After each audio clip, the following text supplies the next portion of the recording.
I'm Missy Mackin, and this is Allison Spacek from Vermont Works for Women. And I'd like to welcome you to our first ever virtual job shadow with Burlington Electric Department.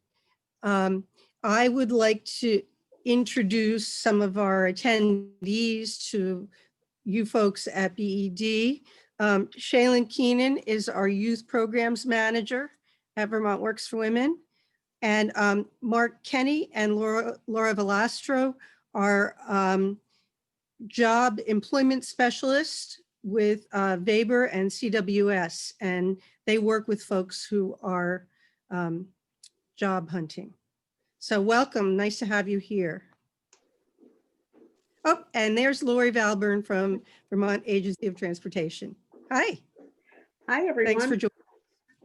So, thanks for including me. Yep, I'm going to turn this over now to Jennifer Green, and she's going to talk about what we're going to do. Thanks. Yep. Thank you, Missy. We really appreciate it, and thank you, Allison. It's a privilege to be highlighted as your very first sort of job shadow site. For folks that don't know, the Burlington Electric Department is the City of Burlington's municipal electric department. We have about 120 folks on staff, and I'm really pleased today because we've got people that work specifically at and with the Burlington McNeil Generating Plant. So the plan today is to share a short video featuring staff. And I do want to shout out to Adam Rabin for so expertly putting that short video together for us. And then I specifically want to introduce Dave McDonnell, who is the manager of the plant, Paul Pickna, who's the senior generation engineer, Betsy Leskinowski, who is our chief forester, and Sue Boomhover, who is now with the customer care division, but who started her career at BED in the McNeil Generating Plant. So after showing the video, we're going to sort of open it up for questions, and I'm going to facilitate questions specifically to staff in the hopes that sort of folks that are listening to this webinar are inspired to think about electricity as an exciting place, an exciting sector in which to work, and BED in particular. You know, BED has a mission to help transition the city away from fossil fuels, and our McNeil Generating Plant is a key component of that. As you'll hear specifically from Paul and Dave, the McNeil Generating Plant depends on biomass, or it burns organic matter in order to generate electricity.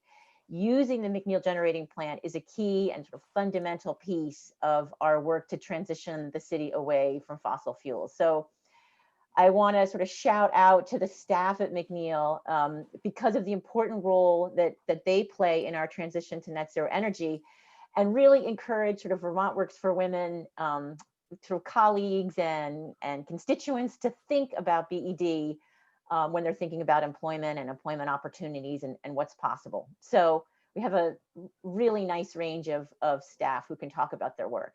But as I said, we'll first start with Adam's video. So thanks so much, Adam. I think we can let her rip. My name's Sue. My title when I worked here was General Plant Worker. I was responsible primarily for the cleaning, but also did a lot of lawn mowing and weed whacking in the summertime, helping to unload the train, giving tours. That was one of my favorite things to do, is to give tours, educate people about the good things McNeil was doing. But it was good because there was always something different to do. Every day was a little bit different. One of the things I liked best about working at McNeil was the fact that safety was always first. So even though we were doing some things that people would consider, you know, dangerous, I always felt safe. Anything that needed two people had two people and a third nearby should we need help. I love the challenge of learning new things. All of our training was provided to us so that everything we had to do, we were well prepared for. So it made working here really good. I loved being part of a team. The best person suited to work here, somebody who's willing to work hard, not be afraid of getting dirty, willing to work as a team. If you're working on your own, being willing to say, hey, I'm not sure about this, could someone come guide me? In terms of career goals, I'm kind of towards the end of my career, but I still learn so much. Not a lot of 50-year-old women learn to operate a loader, so that was very cool. There's a lot to learn. You might decide when you apply for one job, there's something else that you see that's going on in the plant that you really want to learn. So the best advice would be to watch what everyone else is doing and see what you can learn from them and see if that's not a path you would like to take. My name's Betsy Lesnikoski, and I'm the Chief Forester here at Burlington Electric. I think just go for it. There's a lot of opportunity. You don't have to know everything when you get here. There's so many opportunities to cross-train, to see all the aspects of the plant, from working out in the yard to the electrical end inside and some of the technical stuff. There's a lot of people here that'll help train you and teach you all the different things that happen inside the plant. Frankly, I didn't know any of this when I started, and now I feel like I understand a lot more just from being here and listening to whatever everybody else does.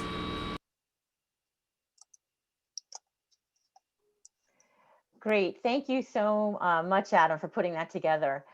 So I think now we'll sort of transition into a little more Q&A, but I do want to start with Dave McNeil, who is the manager of the plant. Dave, we talked a little bit about sort of what McNeil is. Do you want to sort of round that out for folks so they have a better sense of what that big building is down in the Inner Vale of Burlington? Yep.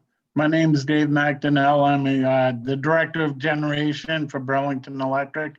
I kind of look after all the generating assets Burlington Electric owns.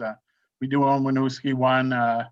We do have some wind power, and we also have a gas turbine down on the Burlington waterfront. But the McNeil station, basically, it's a big boiler. You know, it's, if you think of it as a tea kettle, you know, the boiler is 9 stories tall. It's very big. It burns a lot of fuel. It can burn up to 75 tons of wood chips an hour. And what happens inside the boiler, the wood chips burn. Boiler is full of water. The water turns into steam. The steam comes down and hits the blades of the turbine, makes a turbine spin. Turbine's connected to the generator. Power goes out onto the lines.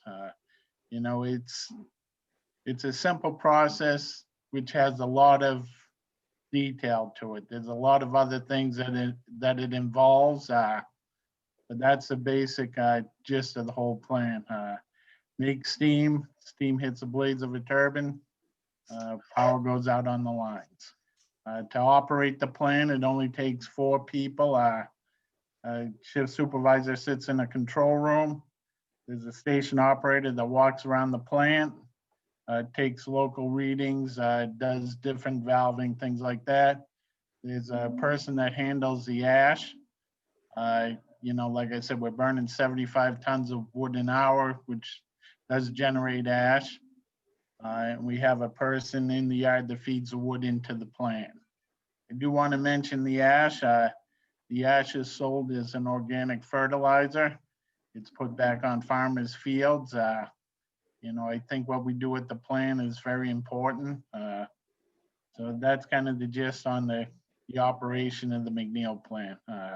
And we've had, just so everyone knows, we have had people that come in as an entry-level position and work their way all the way up to a shift supervisor, which operates the plant. You know, so there's plenty of room for growth inside the plant if you take the initiative and you're willing to learn and work together. Thanks, Dave. That's probably the best synopsis I've ever heard of how McNeil actually works. I really appreciate how clear you were. So I know, Dave, you in particular have really made an effort to sort of diversify staff and sort of reach out to ensure that, you know, you get a broad swath of candidates applying for different jobs. Do you have any pieces of advice for someone that might be interested in starting their career or transitioning into McNeil as a job? No, the biggest thing I would say, don't be intimidated by it. It's a, you know, when we have people come down to the plant, it's a very big building. It's noisy because it's a machine that runs. but it's not too noisy. You know, I don't want to scare people away like that, but you know, don't be intimidated. You know, I can remember when I started there a long time ago, it was, you know, I walked into the plant, it seemed overwhelming to me. But over time, you get used to it. It doesn't quite seem as big, but that's all I would encourage anybody to apply. You know, I think it's a good place to work. One of the things I can say about Burlington Electric and the McNeil station is once people do get hired, it seems like nobody leaves. And to me, that personally tells me this is a good place to work. You'll make a fair salary. Working conditions are good. That's why people don't move on. Nice benefit package with the city. Thank you so much, Dave. I think before we turn it over to Betsy and Sue, who are sort of featured in the video, I want to introduce Paul Pickna officially. Paul, you're the senior generation engineer. Is there anything you'd like to add about sort of starting one's career at BED in terms of what one might need for education or training, advice that you might have for a candidate that's interested in getting into the renewable energy sector? Yeah, thanks, Jen. Unfortunately, I don't think I could do anything better than Dave just did. But I would mention that there is such a wide range of opportunities of skill sets and backgrounds that could assist in being part of the team. You know, you already talked about it. We burn biomass, so we're a electric utility that has foresters on staff. You know, we're going to get into that a little more. You know, we saw that in the video with Betsy, but you know, we have everything from forestry to water chemistry to electrical engineering. You know, I happen to be an electrical engineer. We could very easily have a person like me as a mechanical engineer, for example. Our water technician has a background in environmental engineering and civil engineering.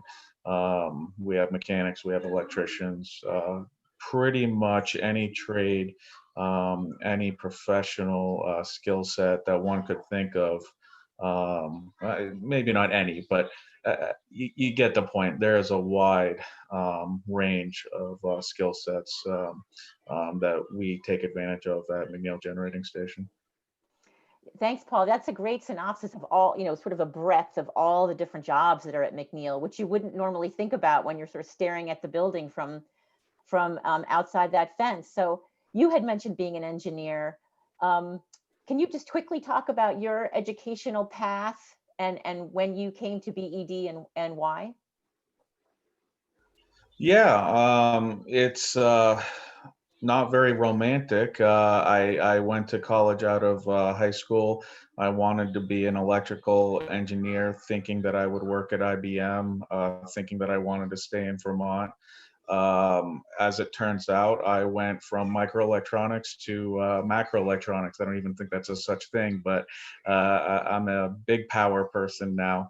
So just by luck, I got into the utility industry in New York, and I had an opportunity to come back home, so to speak, and I jumped on it. I had approximately 5 years experience and started out as plant engineer, I believe, was the technical title, but you know, essentially an entry-level engineer. And kind of a neat thing about Burlington Electric is the organization is willing to give a lot of responsibility to people starting out, which I think is great. It really helps with career building. It feels good, so to speak. And I'm still here. I happen to get a master's degree, and I only mention that because Burlington Electric paid for that opportunity, and I think it's a really wonderful benefit, and really it proves and shows the commitment that Burlington Electric has to their employees and ensuring that they have a career, not just a job. Well, thanks, Paul. That's really an amazing benefit. And I can't imagine how many job opportunities open up sort of higher ed to that extent. Allison, I wonder, I know we want to hear specifically from Sue and Betsy who are featured. Do we want to hear if anybody has questions from the audience for Paul or Dave before we transition into Sue and Betsy who were featured during the video? I'd be happy to hear the introductions and whatever Sue and Betsy have to say. I know I have a couple of questions myself, so maybe we could just save those for after that.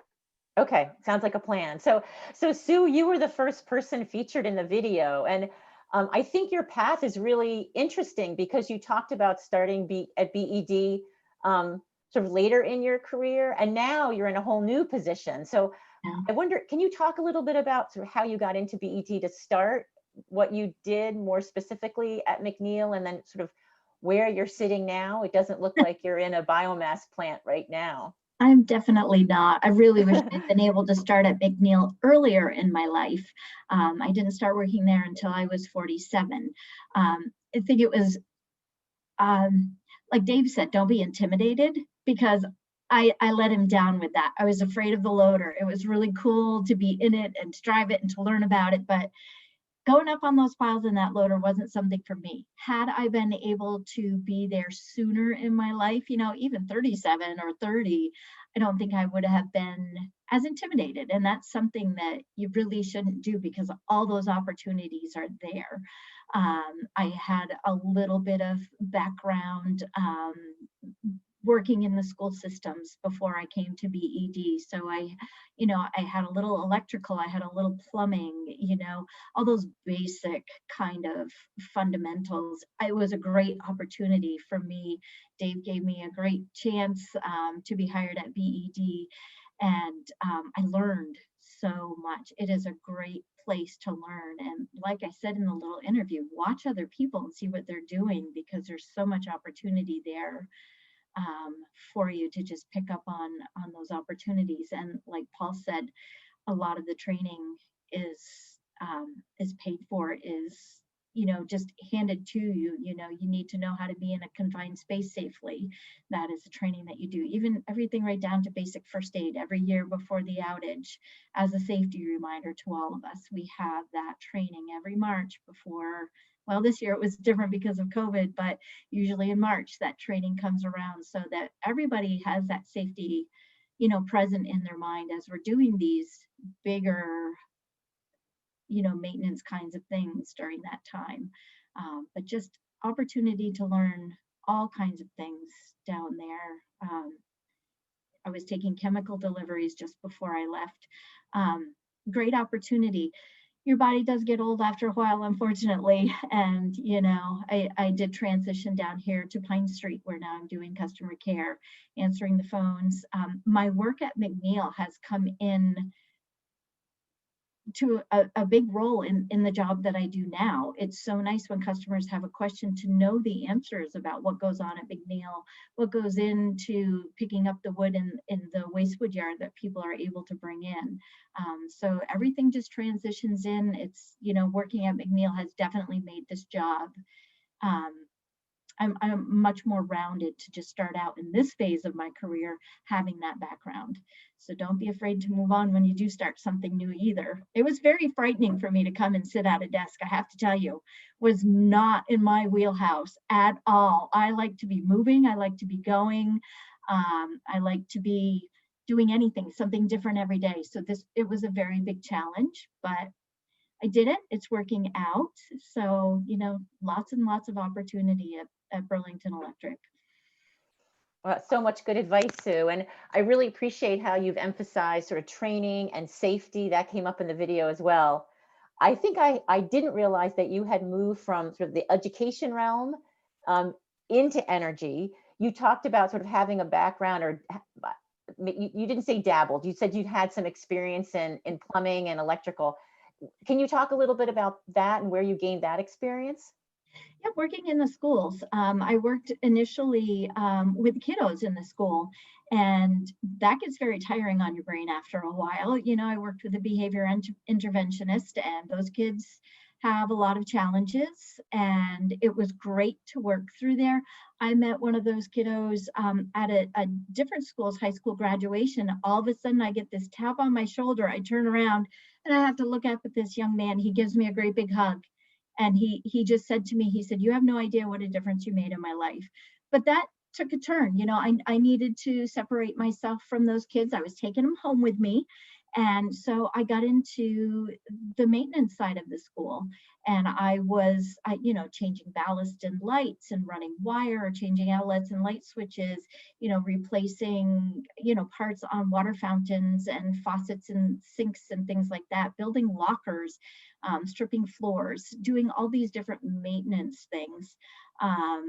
And it's amazing how much you learn in a short period of time, because I did that for only 8 years. And so I think those things, you know, that I knew how to do those things, whenever you're diverse like that, it gives you an opportunity. McNeil's a great place to just spread your wings with that diversity too. You know, had I not been where I was with my age and my career, you know, that generalist position right now is extraordinarily appealing to me, except that I can't unload that train anymore. You know, I'm just beyond that part in my life, and I've accepted that. Took some fighting to do it, but all of those life experiences just lead you on to that next step. Yeah, thank you, Sue. Really appreciate hearing about sort of your professional trajectory and how one thing built on another, and sort of here you are now dealing with customers, and based on the experience that you gained at McNeil, are even better prepared for the role you play now. Yeah. Hey, Sue, before I turn it over to Betsy, I wonder if you, and I do appreciate so much your honest assessment of the work and sort of the opportunity, but the toll it takes. Can you talk a little bit about being one of the sole women at McNeil and how that felt for you? It was okay with me. I was always my dad's little garage girl. I liked having my head under the hood of a car, and that kind of thing. So working with guys, I always actually found it, I don't want anyone to take offense at this, but I think it's easier sometimes to work with guys. I think it was really hard for the guys when I first started working there. I'd walk into a room and conversation would cease. And I'm sure that they had the conversation with the guys, "Hey, be careful, there's a woman coming in, you know, you don't want to be offensive toward her." They quickly learned that I fit in very nicely, I think, I hope. And it was fine for me to work with the guys. You know, they're always willing to help me. The only thing that I would say is some of them are like, they're a little old school, and "Hey, you're a girl, you shouldn't be doing that." They quickly learned that I was capable and I was willing to ask for help if I needed it. But it was a fairly quick transition, I think, for them to get accustomed to me being there, me asking for help when I needed it, them knowing, "Oh yeah, she's all right, you know, let her be, she'll do her thing." And so it was not a difficult transition for me at all. When I worked in the schools, it was mostly a men's team there as well. So they're just people, you know. Everybody's just another person. Everybody's got their own personalities, and you know, it was fine. It wasn't a bad transition at all. Yeah, thank you so much for sharing that. So, I mean, it sounds like it was a learning opportunity all around, right? When you start diversifying staff and bringing in folks who don't sort of fit the mold, it's a good growth opportunity for everybody. A lot of those guys, like Dave said, they've been working for Burlington Electric, some of them well over 30 years. So it was different for them. I think there's been 3 women guys that have worked in the field at McNeil. So it's a great opportunity for a woman or a man. No, hands down, just a great opportunity for whomever wants to give it a go. Well, thank you so much, Sue. And I know there are going to be quite more questions for you about your background and your work there and now. Betsy, really excited to introduce you as the Chief Forester.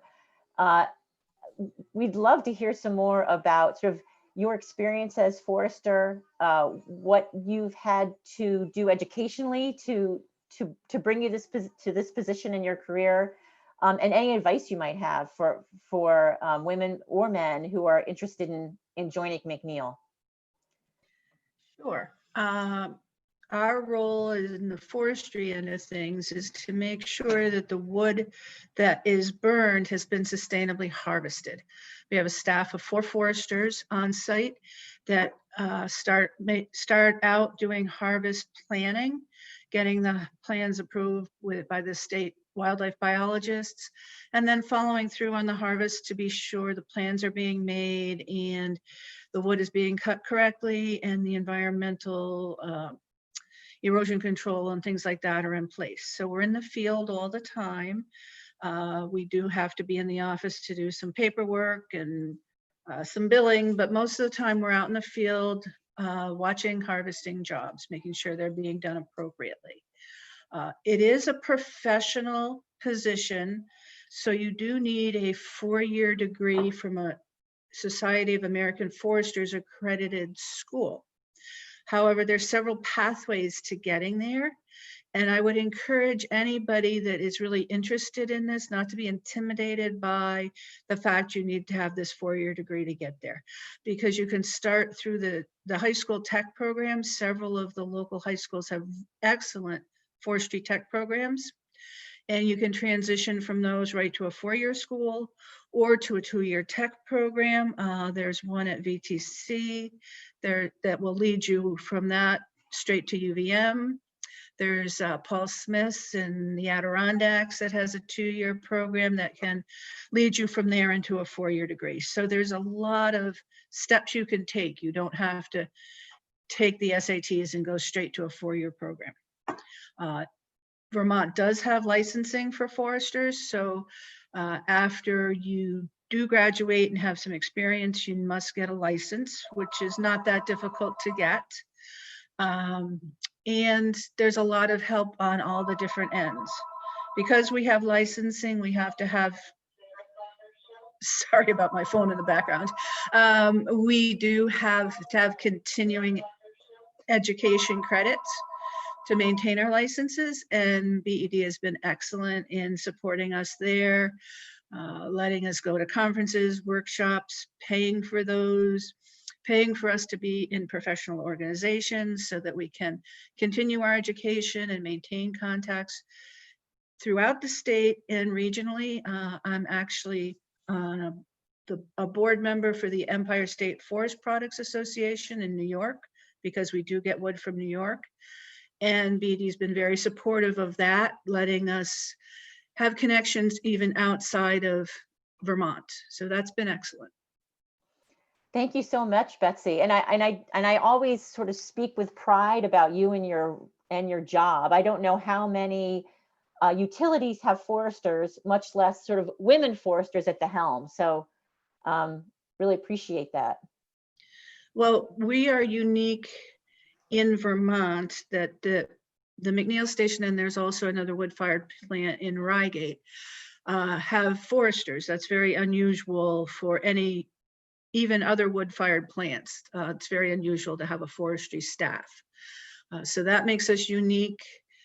There are some utilities like Green Mountain Power and Velco have foresters on staff, but they are mostly taking care of the power lines and making sure that nothing affects power lines. You put out a Velco power line and you've got a big problem.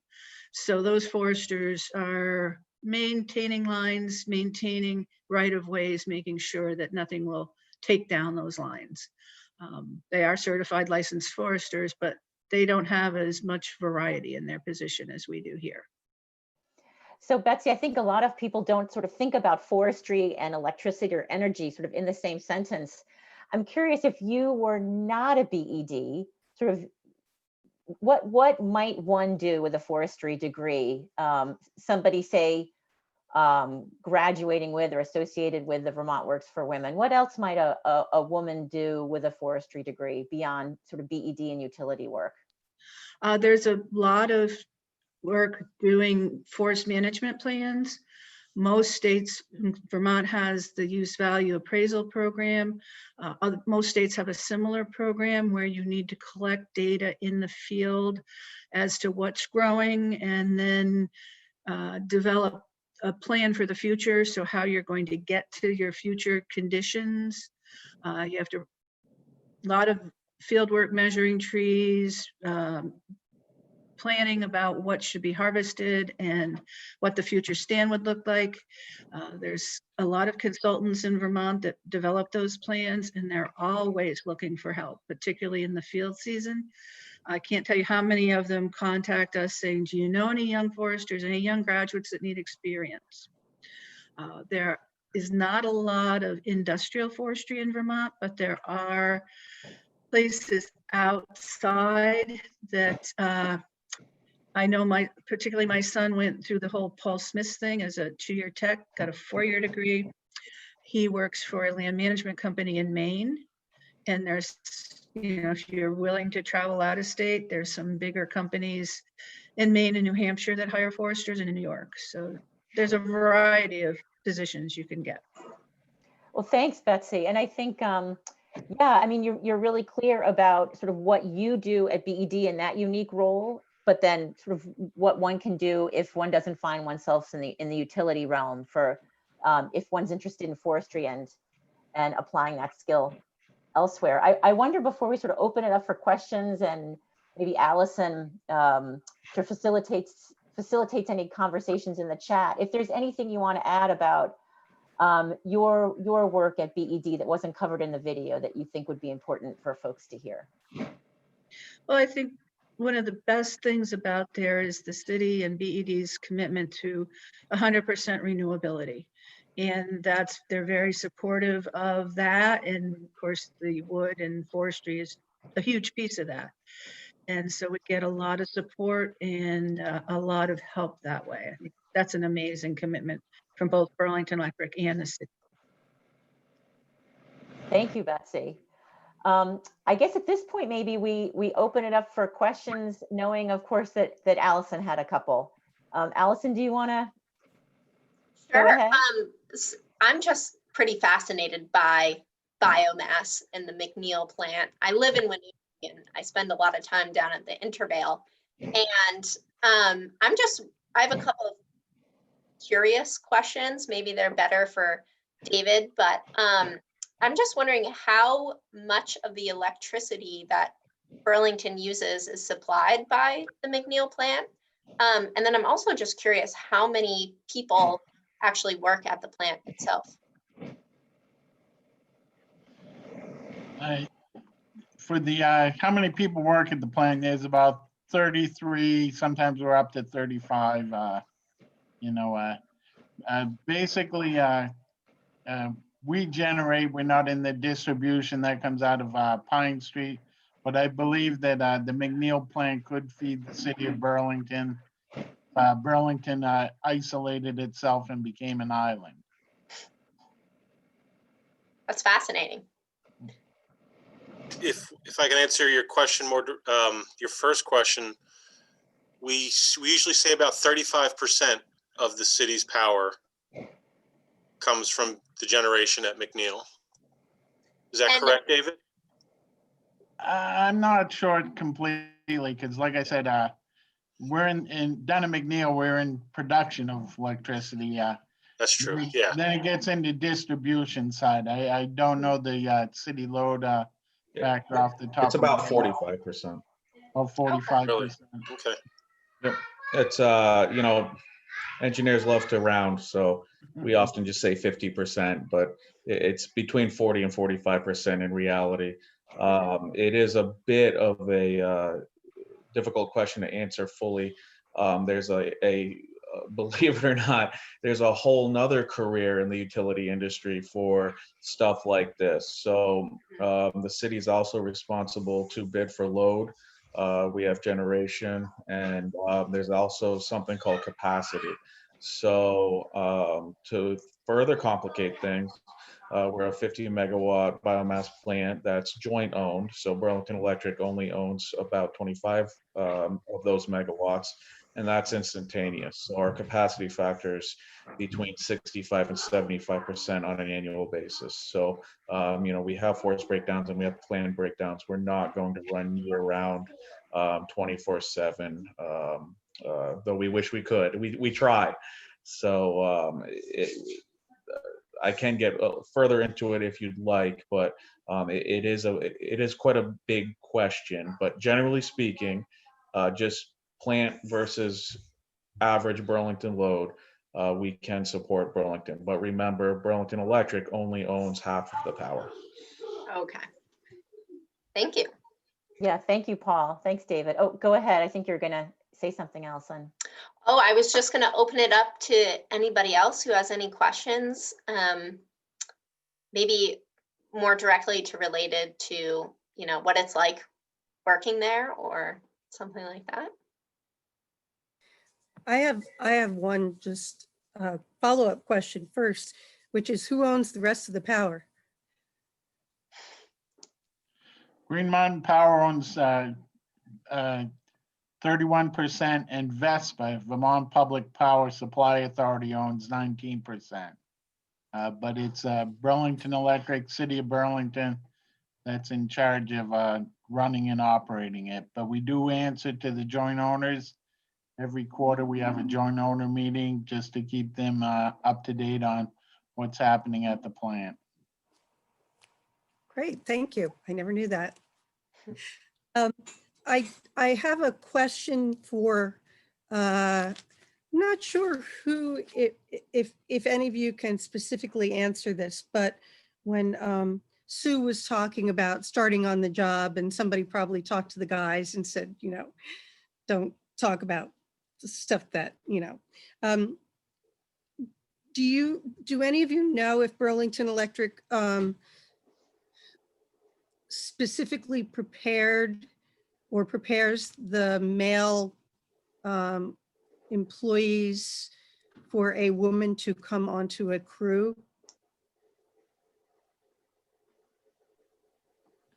There's nothing specific, but you know, obviously, there's always training going on at Burlington Electric. We've had harassment training and different sorts of training, you know, and some of it is when somebody new, male or female, comes in, you know, people aren't used to that person, and you know, they just pull back a little until, you know, they figure out who's who.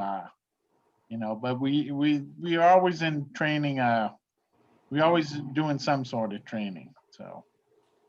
Yeah, and when I said that, I mean, it's such a family down there. I mean, it's not a lot of people. You work with these people. The 4 people that, you know, it takes to run the plant are on shift, but everyone else is there on a daily basis. So it's like a family. You know, you tread lightly till this new family member gets to know everybody.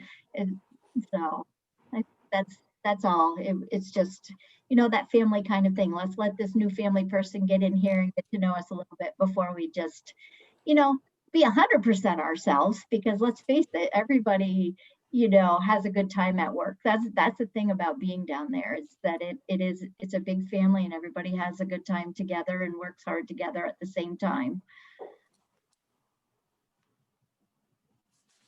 Thank you for that.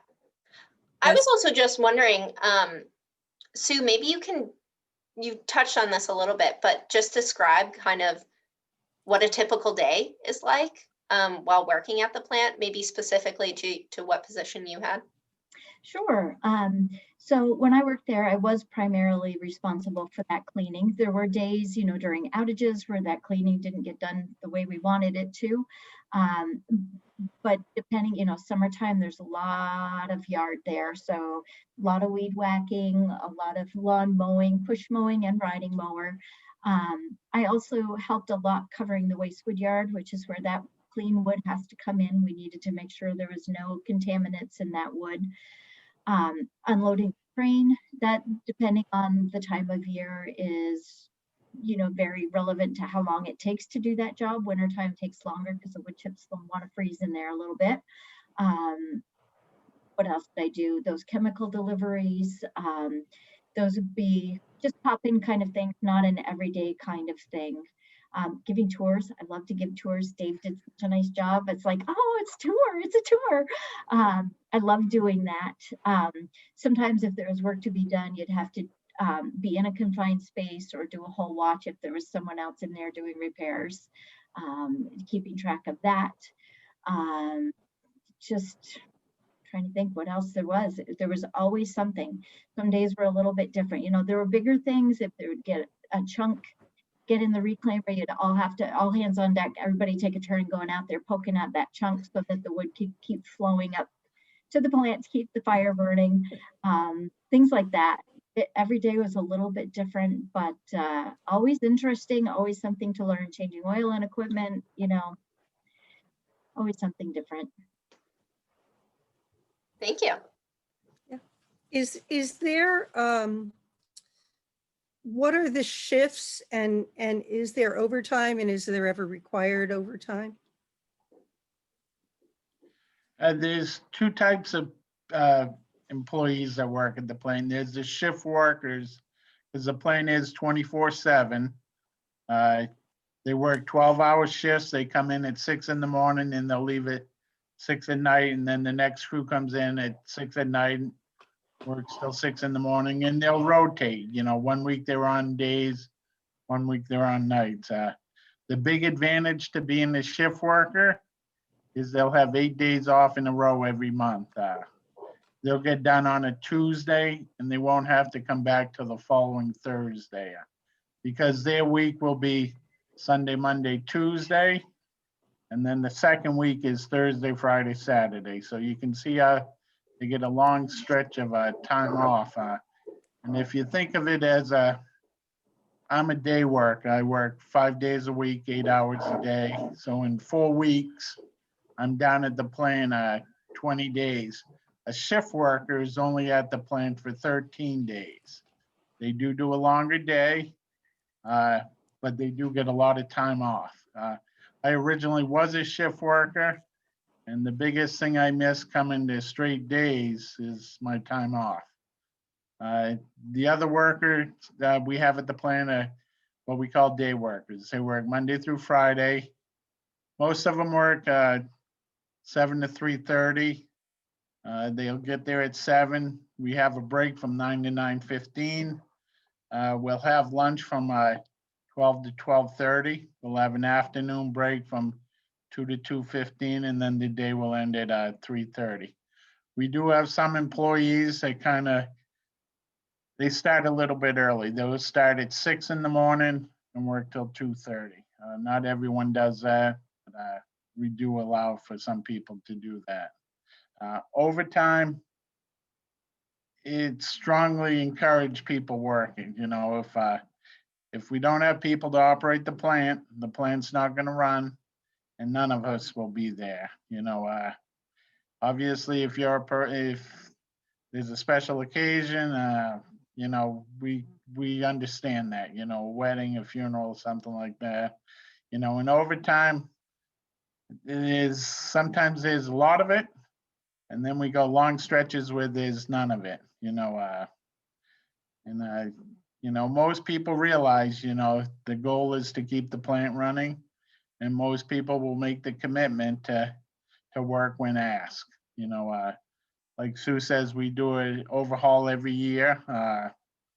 During that time, we do work a lot of overtime. We have a short amount of time to get a lot of work done. But most people, you know, and when we interview people, we stress the overtime factor. You know, we have to keep the plant running. Thank you. Yep. Any other questions? You know, I'm wondering, Missy, maybe, and I know we're going to end in the next few minutes. If there aren't questions from folks that have been listening, if we want to allow Betsy, Sue, Paul, and Dave to just sort of chime in with any sort of parting words of wisdom that weren't covered during the video or during our Q&A, I think it would be important to see if there's anything left to share so that we're not leaving anything out, particularly with an eye towards the clients that Vermont Works for Women supports. We'd want to make sure that the folks that you work with have all the information they need to consider employment at BED. So I guess the question then is, if there isn't anything else from the audience, and I'll stop and pause. I just had one question in relationship to the shift description. Is there a difference generally in roles between who's considered a shift worker and who's a day worker, and what they do, what their positions are? I couldn't hear the question. Oh, There was a I'm- lot of echo and background there. I'm sorry. Could you repeat, please? Go ahead. Would it help if I repeated it? Can you hear me better? Yeah, I can hear you better, Thanks, Missy. Missy. Sure. So Shaylin's question was, the different shifts are for different jobs. People who do the shift work as opposed to people who work the 7 to 3:30 shift. What is the difference in their jobs or type of jobs? Is that accurate, Shaylin?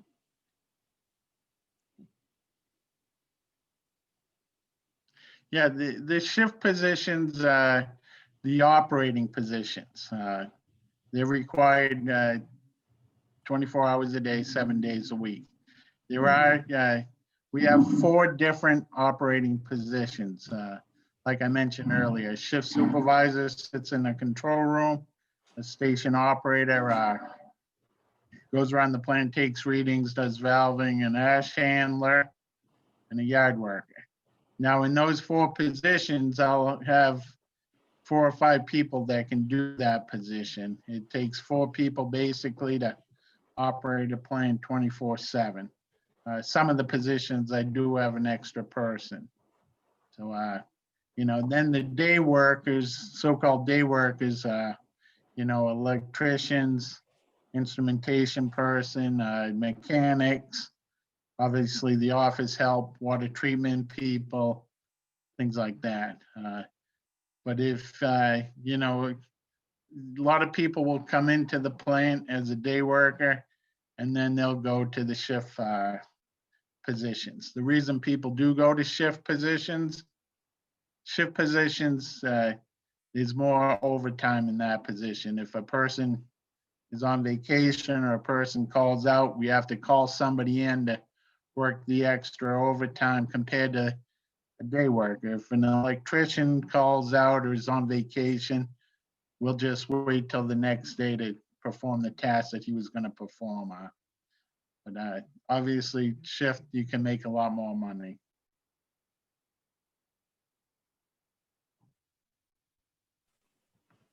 Thank you. Yep.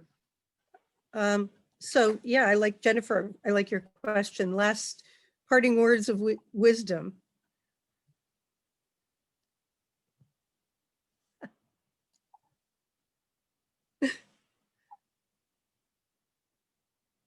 Well, I guess we've heard.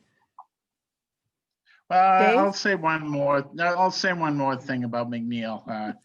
It is basically a real big machine. There are hazards there. We're dealing with 13,000 volts that the generator puts out. The boiler pressure is 1,275 pounds. The steam temperature is 950 degrees. But Burlington Electric's focus is safety. Before we do any job, before we do anything, we sit down as a group. They'll do a tailboard for them. They'll evaluate the tasks they're gonna do. It's a paper form that's filled out. They'll list all the safety equipment. My main purpose at the plant is making sure it's operated safely. We cannot stress that enough. And anybody can shut any job down. If you're walking along and you see a couple people working and you don't feel it's safe, you can stop their job. We'll review it as a team, make sure it's being done safely, and go from there. I can't stress the importance of our safety at McNeil. And that's all I have to say.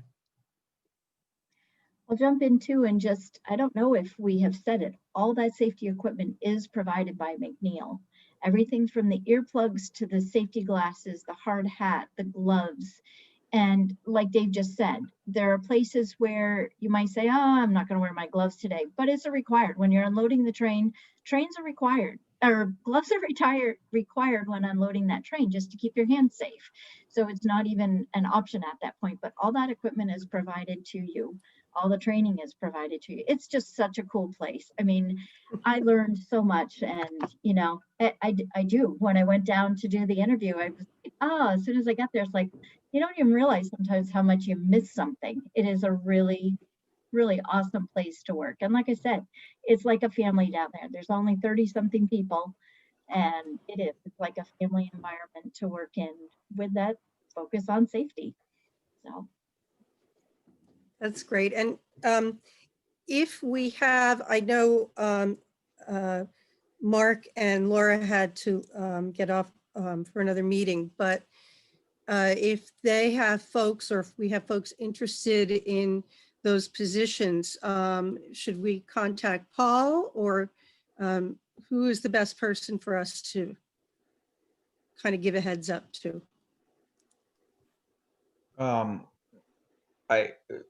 You actually are transitioning to my, I wanted to make one final comment as well. So to Great. answer your question, all job applications have to be run through the city portal.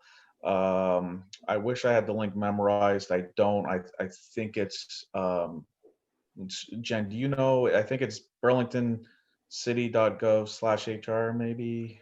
I'm going to look for the link, Paul, and put it in the chat.